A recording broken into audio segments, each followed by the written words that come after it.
A swarm of Russian drones entered Polish airspace from Belarus last week. Only 3 out of the 4 were shot down and none of them carried any explosives. It was more like a probing mission. Days later, Romania reported a similar violation of its airspace. These are all, mind you, full-blown NATO member states. These have fueled fears that the conflict in Ukraine could spill over into NATO territory.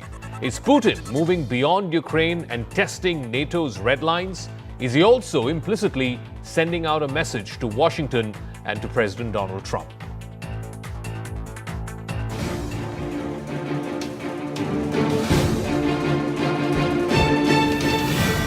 The flock of Russian drones that entered Poland from Belarus on Tuesday and Wednesday this past week was a sharp reminder of how easily the war in Ukraine could spread rapidly into mainland Europe. Europe is a continent that is already on the edge. Russia is attacking Ukraine at an unprecedented scale. Russia is now spending nearly 7% of its gross domestic product on its military. It is also training school children in basic martial arts. There is widespread uncertainty about what President Trump and his commitment is to Ukraine or to European security. Does he really care about Europe at all? He's been sending mixed signals anyway. Polish, Ukrainian, and many Western officials believe that the Russian drone barrage was intentional. It was to test Europe and NATO's defenses. Russia was also sending a reminder to European countries that their idea of sending troops to Ukraine as some kind of a security guarantee would be very risky. Through the drone barrage, Russia has got important intelligence for the future. It is also testing and revealing NATO's readiness and responses in case of an incursion.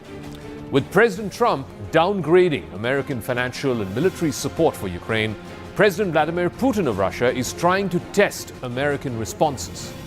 Presuming the drone attacks are deliberate, Russia is pushing the buttons to see what the Americans will do.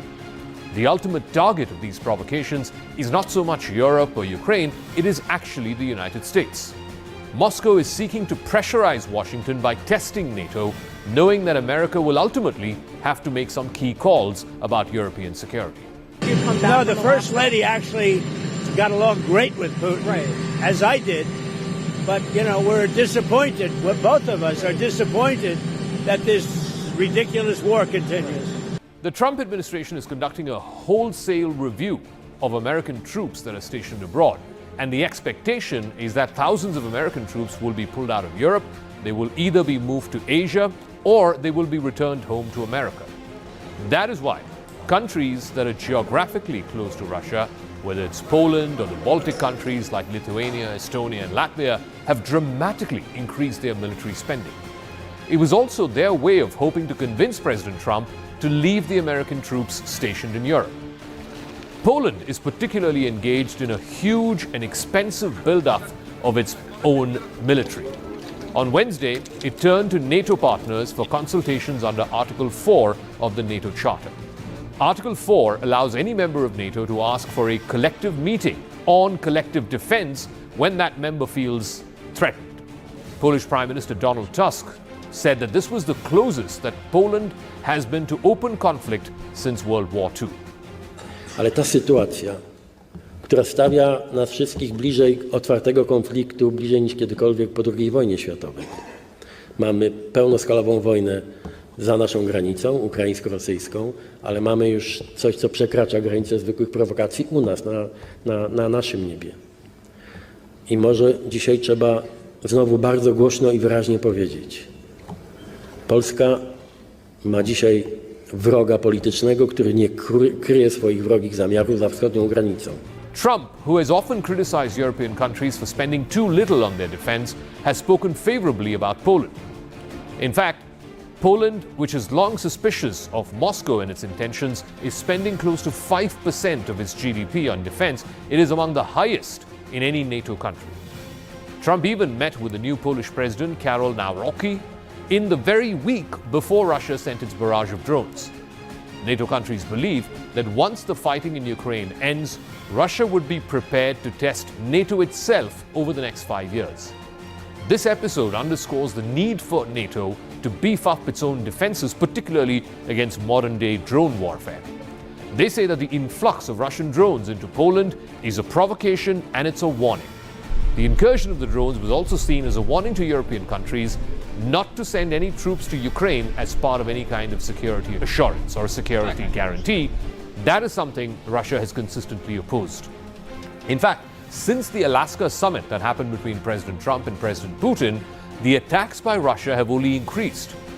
Over a 3-week period, Russian drones and missiles have struck increasingly sensitive sites in Ukraine. First, it was an American factory in the western part of Ukraine, then 2 European diplomatic compounds, including a British Council building, and then there was a key Ukrainian government building itself right in the heart of Kiev, all of which was targeted, and now there is Poland. Russia has walked over a Western red line gradually. It has gauged the Western response as it goes along, blunting any pushback by escalating slowly. The drones that flew into Poland prompted NATO to send warplanes to shoot them down. This was the first time that NATO troops engaged with Russian weaponry since the end of World War II. Russian drones flying into Poland during the massive attack on Ukraine shows that Putin's sense of impunity is only growing. He's become much more emboldened because there are no consequences to his actions. Whether it was intentionally or not, it is absolutely reckless. It is absolutely dangerous. But as I said, the full assessment is ongoing. And to Putin, I mean, my message is clear. Stop the war in Ukraine. Stop the escalating war, which he is now basically mounting on innocent civilians and civilian infrastructure. Stop violating Allied airspace. And know that we stand ready. That we are vigilant and that we will defend every inch of NATO territory. And after the drones entered Polish airspace on Wednesday, a Russian ally, Belarus, issued a statement suggesting that it had actually crossed the Belarusian border by accident. So there is a degree of deniability for Russia. In fact, before the Belarusian clarification came forth, the Russian government initially alleged that the drones had actually flown in from Ukraine. The basis of what they were saying was that it was Ukraine that was the one that was deliberately trying to provoke this war inside NATO territory, inside NATO's red lines. That got clarified by the Belarusian statement. It could also be, as some analysts are pointing out, to de-escalate and then escalate strategy that Russia is hoping it can use to gain leverage in its negotiations with Ukraine, which eventually has to come to a peace agreement. Right now, though, Putin seems to be testing Europe and NATO and their red lines, and he seems to be getting away with it.